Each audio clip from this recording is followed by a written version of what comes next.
Right, so failing a few times with this box on pressure testing, I had to rerun the calculations, and I found out that actually I did an error on the design of it. I calculated everything for M12 bolts. Now I found out that this is not enough, or at least the number of the bolts for the pressure inside here is not actually right, because I will have to torque these bolts higher than the maximum permissible value for the grade of the bolt. On my previous wrong calculation, I estimated around 100 Newton meter for each, but then yesterday I redone the calculations, and in fact I should do it probably for about 270, if I'm not wrong, and that's way above what this 10.9 grade bolts can handle. Now the maximum recommended torque for them is 147. So I was thinking about, let's increase the bolt size then, because they're going to take a bit more torque.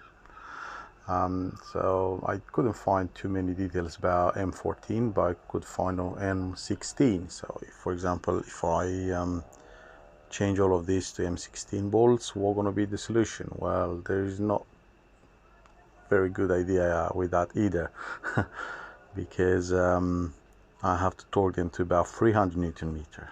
Then, even with proper lubrication and everything, a K constant at around 0.3 for this, or 0.28 anyway.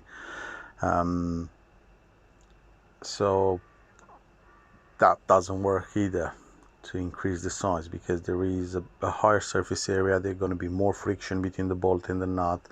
So part of the the torque I'm going to put in here, part of it is going to the clamping load, part of them is going to the friction between bolt and nut. Now the bigger the bolt and the nut, the more surface area in there, and the more of that force is going to go to overcome the frictions. So the solution would be actually to have smaller bolts, but more of them, because they're going to have the same load, and then that need to divide in between them. Another problem is this is a square box, and there are not much documentation about how to distribute the load to the bolts in a square box, because it looks like, oh well, this is what I saw from pressure testing, and then have a bit of sense that this bolts in the middle of it will take a bit more load than, for example, the one in the corner, or this one. Now this one in the corner are pretty much useless in my point of view now, because I got these two in front of it, so basically this one not going to take any kind of load. Now if we draw like circles from the middle where this is gonna get probably the higher surface area,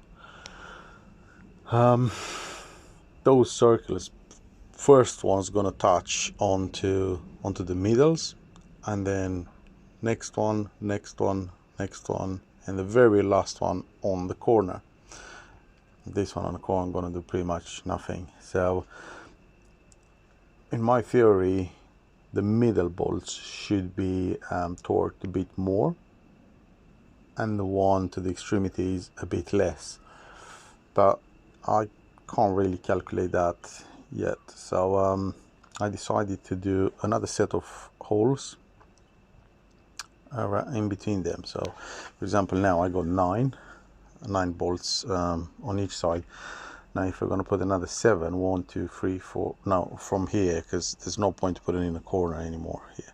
So just from here, 1, 2, 3, 4, 5, 6, 7 on each side, they're going to bring another 28. So a total of 64 bolts for this. Now with that, I'm going to be able to torque these bolts just around the maximum recommended value for proof load, and that for 55 bar. So that's the plan. I'm not sure how this gonna, I'm not really sure what's the minimum distance in between them. It should be. I'm not sure if I can squeeze another nut in here. For example, let's see. I'll put another.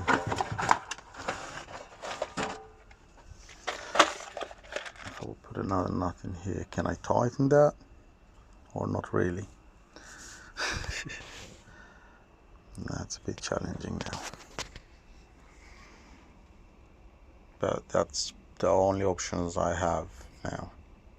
To just put another rope in, and then do a pressure test and see what's happening. I believe that I'm gonna sort it out. Yep, I love drilling.